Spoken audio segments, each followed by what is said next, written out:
Welcome back to the Dad Simulator, continuing with God of War Ragnarok, the most child-friendly game of all time. Where we left off, the boy was climbing to Asgard to get to Odin. He almost gets thrown right back off, but he convinces this man, Heimdall, to let us stay. And then he tries to fight us, definitely having some form of ultra instinct, as I just can't hit this bastard. Thor steps in and saves the day as he does. And wait a second, you still have an open wound? How are you walking around? And finally, Odin takes a step in to release some of the tension.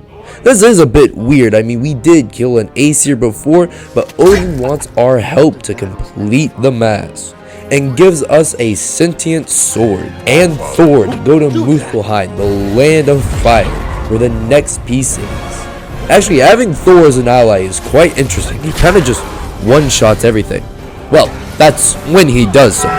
As a reminder, if you have not watched part 1, which I recommend you doing so, plug in the description, please go watch. Atreus also has his own combat. He has his bow, which he can snipe people's heads off, but if you're feeling really gruesome today, you can just whack the shit out of them with the bow. He does have his own form of Spartan Rage as well, which basically just turns him into a dog so he can bite people's heads off. We find the piece in some lava and almost lose it, but we are luckily able to return back to Odin and translate the next piece, where it is in Niflheim, and we actually get friendly with Thrud, Thor's daughter. She wants to be a Valkyrie. You know, we have a bit of experience with that. May just be me, but they're kind of having a best girl situation. Is it Thrud or Agraboda? I don't really know which one to pick, but we all know the absolute best girl in this is Brock, hands down. And we think the next piece of the mass is at this giant dog Garm. So what we do is free this good boy, but actually learn he is a soulless destroyer of the realm. Well, fuck. Heimdall ridicules us. Unqualified moron. You know that thing tears holes. And we return. Right? Odin is actually in complete understanding that we want to leave. If that's what you want. Weird. Now, Kratos hasn't just been sitting on his ass the whole time while Atreus is missing, so let us rewind and go over what Kratos has been doing.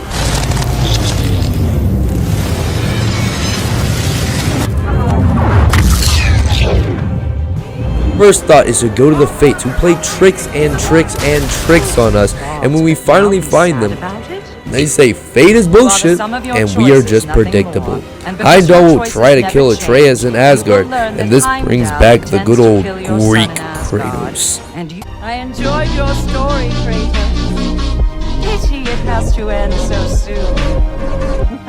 We should also probably go over a quick review of Kratos' combat. He has the Leviathan axe and the good old family heirlooms, the Blades of Chaos. He can either throw the axe and completely chop people's heads off, or spin his blades like a Beyblade, slicing through people any way possible. Now, but our next step is to find a weapon that can actually kill Heimdall, because the two we have right now, he may just completely avoid. The dwarves come up with the great idea of using something called Draupnir. They stole this from Odin. It is an infinitely replicating ring, and we must go visit the lady to make this weapon. Sindri doesn't want Brock to go, as you know. Brock died. Brock goes anyways, and we find this lady and she makes our weapon, a spear. The lady though will not bless this weapon, as when Brock asks, she cannot see him.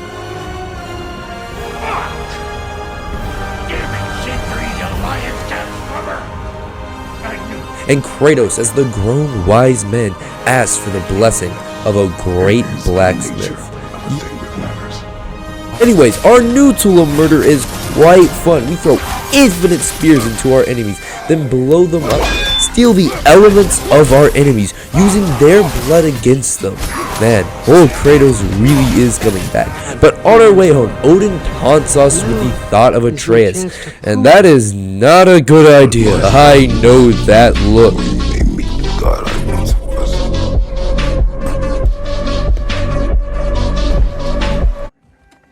Back to it all, Atreus returns home, and instead of shunning the boy like everybody else, we hug him, and we understand his mistakes and the bit of chaos he has caused, And so we help him fix this mistake by going to go kill Garm. Returning back to Niflheim to find this dog, and once we find him, there he stands, ready for battle. Garm fights like any giant soulless kaiju would, with full ferocity and depth, but is unmatched by this once most powerful god.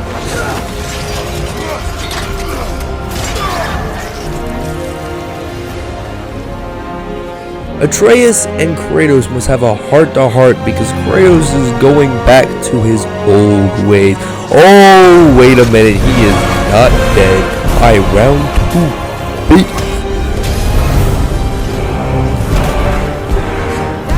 Atreus has a very genius idea of putting his soul into Garm, as we can see those soulless eyes. They look very similar to yours.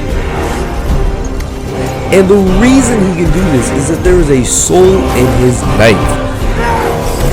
There's a soul inside your knife? When Fenrir died, his soul went into her knife, and stabbing this dog through the head, we make him a good boy, no longer Garm, but the best boy Fenrir. We'll have a giant dimensional traveling dog. After fixing the boys' mistakes, we return home and decide that war is not the best option. Now Freya, who is still very focused on war and killing Odin, leaves back to her realm. We follow her and realize nobody is there. A man who says we know him. Wait a minute. Oh, my bad. Anyways, they've all been captured by the Aesir and being held captive. Freya went ahead to go and save her brother and her people. Our first step is to free the Pokemon of Sun and Moon so they can help us get to our friends. Once we find Freya, meet up with her, we get to the people, set the signal, and split up. And oh, look who arrived. Heimdall, you son of a bitch. We tell Freya to leave it, as this shithead is ours. We start by completely mutilating his weird beast. And once he starts to fight us himself, we just can't hit him. So with enough rage, it's possible, but after our first hit, he starts to get a bit more serious. He can now slow down time, and the only way to win is through the best way possible, not thinking and just hitting. And it works. We try to be a calm and reasonable man and let him live while his arm is stuck to a wall. But of course, that's not the case. Now I am definitely going to gut him. That is not how this works.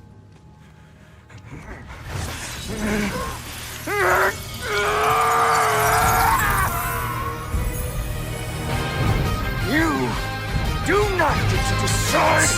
Guess I'll show you the real God of War.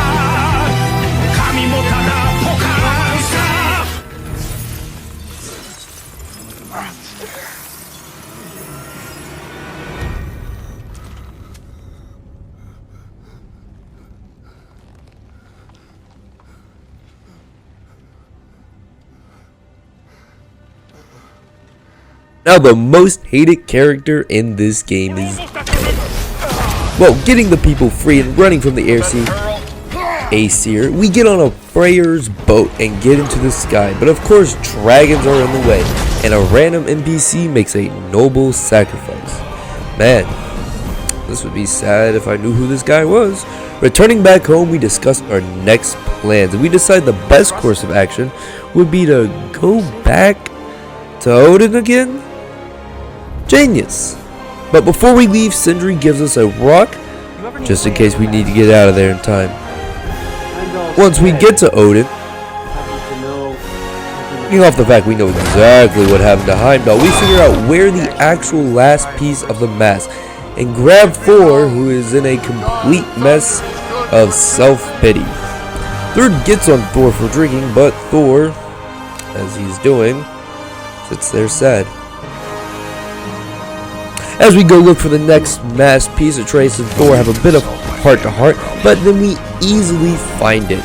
Odin appears and congratulates us, and why is Sif here? You are here, why? Oh, they know. Thor almost tries to kill us, but with that good old rock, we get our way out of there. With the mask, we make our plans to invade Asgard. And Tyr says he has a way. Where's that idea? Now, Best Boy Brock is a little sus about this, because why didn't he say anything before? And he just called Atreus Loki and... I'm talking to you! You'll never you... Motherfucker. all the things. Of course it's been Odin the whole time. And, Brock is dead. This takes centuries off, and while Atreus doesn't know how to handle this, leaving the hunt, Kratos gives the wisdom that is needed from a man who has seen some things. We have been wounded, and this is a distraction. And we go find Sindri. Get the fuck out of my sight. Yeah, that's a reasonable reaction. Anyways, after morning, the gang all together other than... makes plans to invade and destroy Asgard, and the quest is given to us to find Surtur and turn him into Ragnarok. Muspelheim, here the land we go, covered in fire. Easily he is found, but he declined. I don't want to. Elaborate. We'll die. Right. Because you've got so much to live for. Not me. Her. Wait. But fortunately, the good old family heirlooms come in handy, as they are just the right fire needed and no merging with his wife. Stabbing this man through the heart, he finally transforms. But of course, nothing is that easy, and some Valkyries have to attack. Now it's a 2v2. These guys attack with great wombo combos and just don't die. After rounds and rounds, they keep recovering. But luckily, the boy and Kratos have a great shared moment wherein both total control beat all the life out of these Valkyries.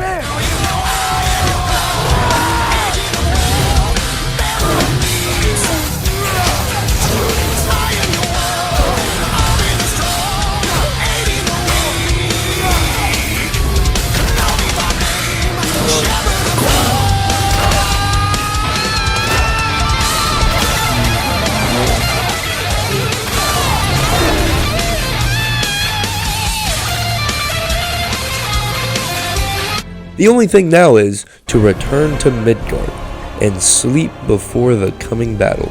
We are now ready for war. We make it to Asgard, where it seems things are going wrong. Our allies are getting stopped by some weapon.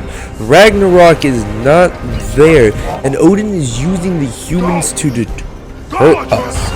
Sindri finally comes and makes a save by turning off the weapon, and there we see Ragnarok, but we change our mind about war and tell them no.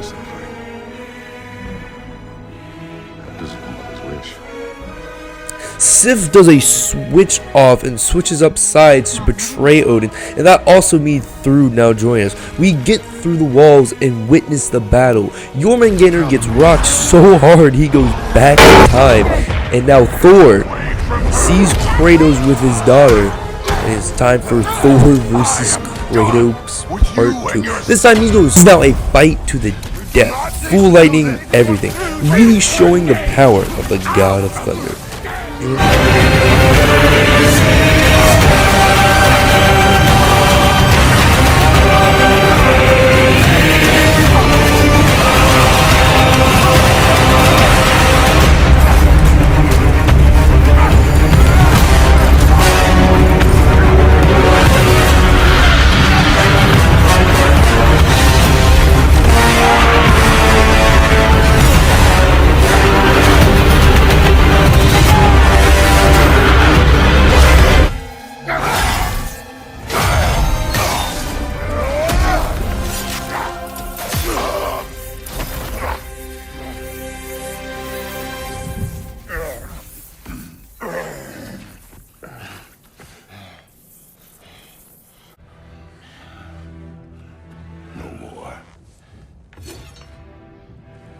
the sake of our children, we must be better.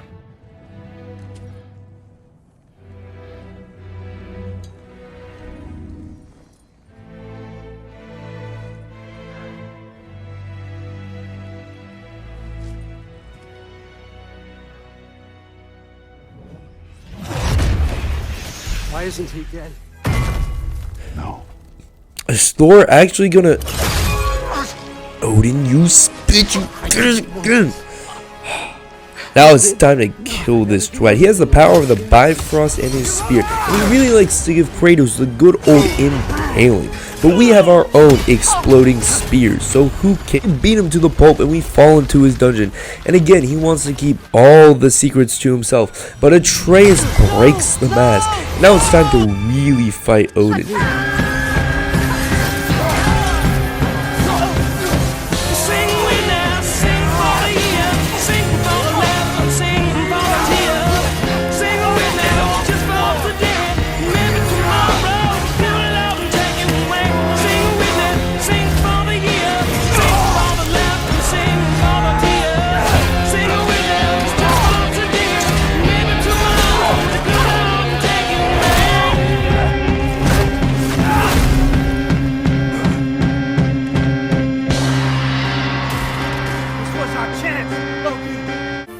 We put Odin to a ball.